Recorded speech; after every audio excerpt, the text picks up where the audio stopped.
Hi there, I'm Beetlejuice from Reddit's Wicked Edge, and today I'm going to show you how to make the poor man's strop. So, the end result is you will wind up with something pretty much like this.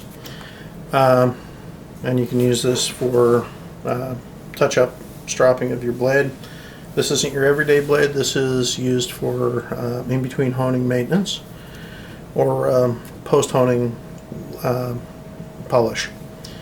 The green that you see here is chromium oxide from a chromium oxide stick. I got mine from Lee Valley. There are other sources for it. I like this one, I like that one. This is the one that I use. You don't have to buy this one. This is the one I got. So, to get started, you're going to need some power tools. You're going to need a 14-inch table saw. You're going to need a radial arm saw. You're going to need a lathe. What? You don't have any of that? Fine. We'll do it without. I'm kidding. Actually, this is really, really simple. A couple of things you need to get. Get yourself a piece of balsa wood. You can pick this up at most hobby stores, and typically you can find this at craft stores. I recommend that you get one that's a little thicker than just your very, very, very thin plank, and I'll show you why in a second. This one is, pardon my metric, what is it?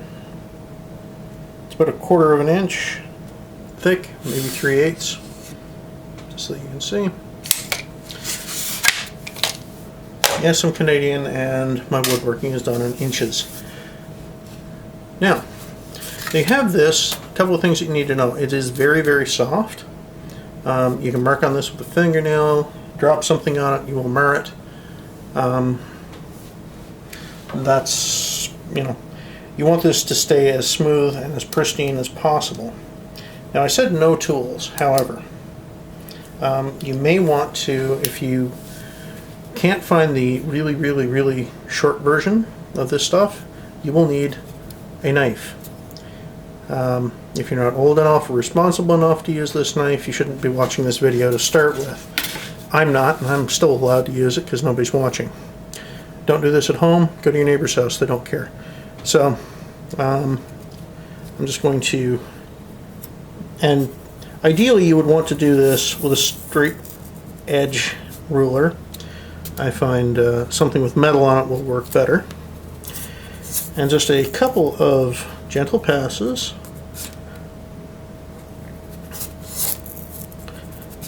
And you'll find that you work your way right through. Once you get a little more.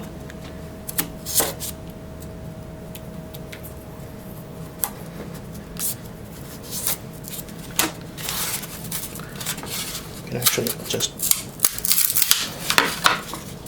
that wasn't quite through there, but hey, these aren't supposed to be pretty.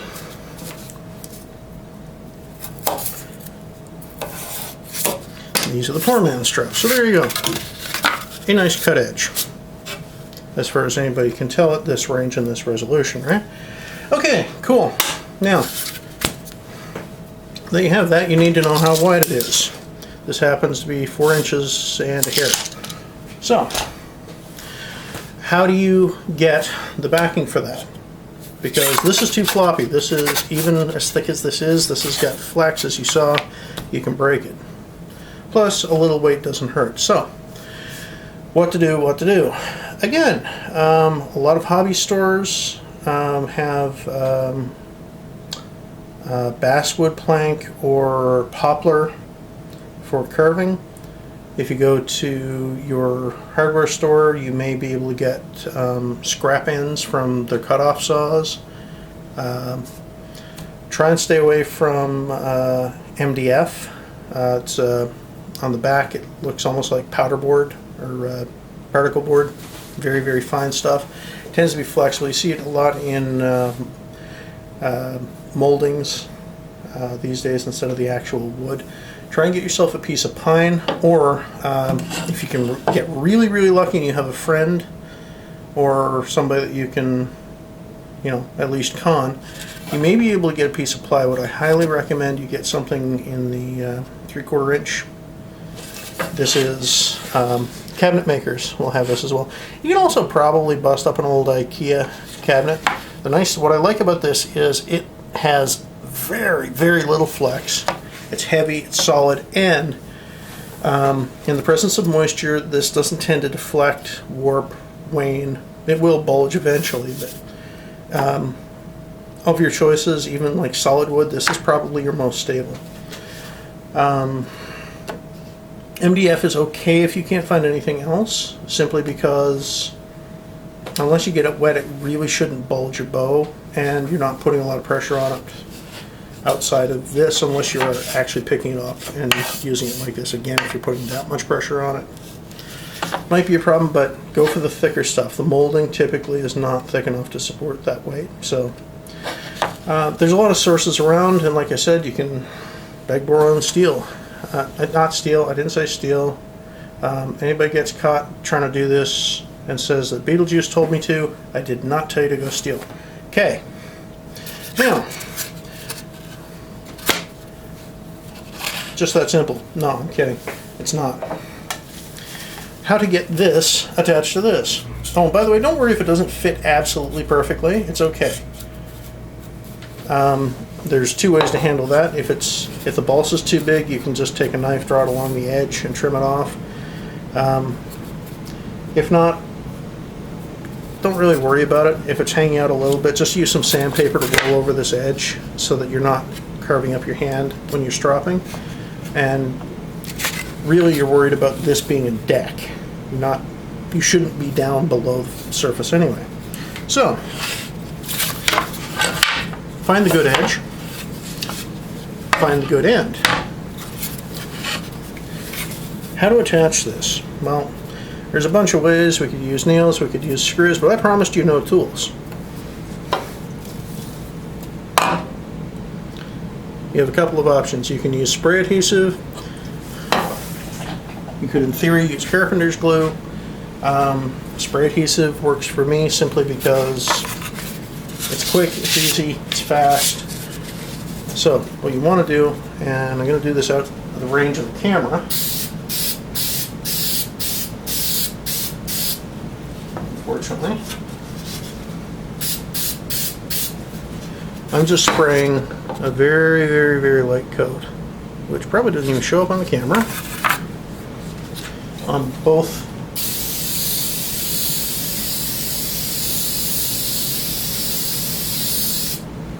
a little heavier coat, just so that you can see.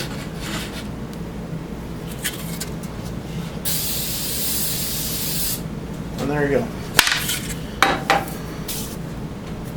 I'm sticking myself. Lesson 1. Wear gloves if you're doing that.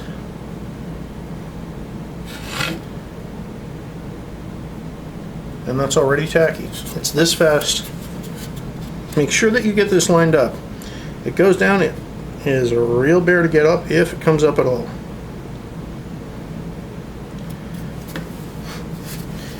There you go, just gently. You're not trying to work the can into the wood. And this guarantees that you have a nice, even adhesion. And there you go, attached, done.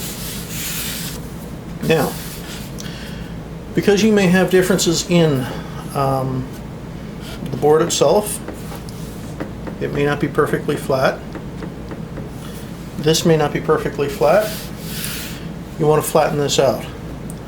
And you also want to rough up the face of this a little bit so it holds more of the honing material. So,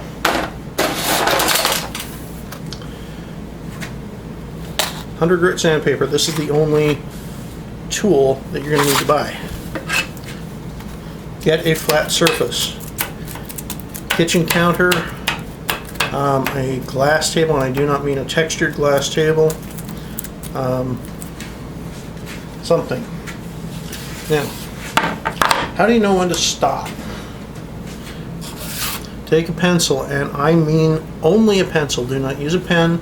The ink will bleed down. Do not use a marker, same reason. You could probably use sidewalk chalk in a pinch, but just very gently dragging the pencil side, not pen.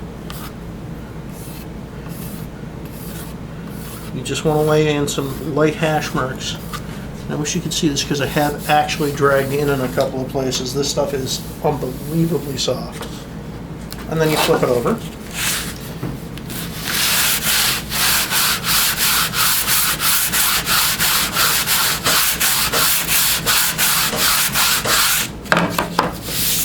And this goes by real quick, so do not go to hell with it. You'll find out real quick. That went by real quick. And there you go. Dead flat and smooth. This is now dimensionally level. One last thing. This is a 45-degree angle that I'm holding this on. 2 quick passes. Chamfer the sides.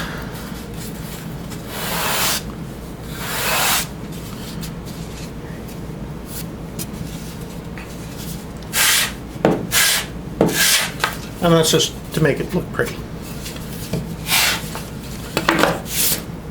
And there you go. If you're really up for it, you can drill a hole in the back so you can hang it on the wall. You can, sorry, dust. If you want, you can paint it, stain it, you can name it if you want. Hell, you can sleep with it. I won't tell anybody. So, to apply the chrome oxide, rub in line with the grain. You're not looking to cake this stuff on, you are looking for a layer. And the reason I'm having to move this around a little bit is because while this board is now flat, my block isn't. You notice it takes it in a little different pattern than you would expect. You'd think, hey, he flattened that, it should be all nice and consistent. Well, yeah, but the grain doesn't take it that way.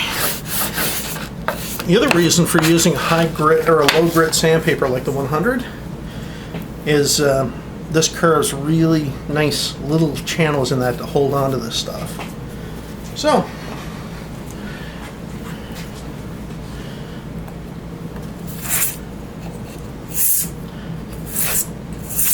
there you go. One poor man's strop. Done and completed in under 15 minutes.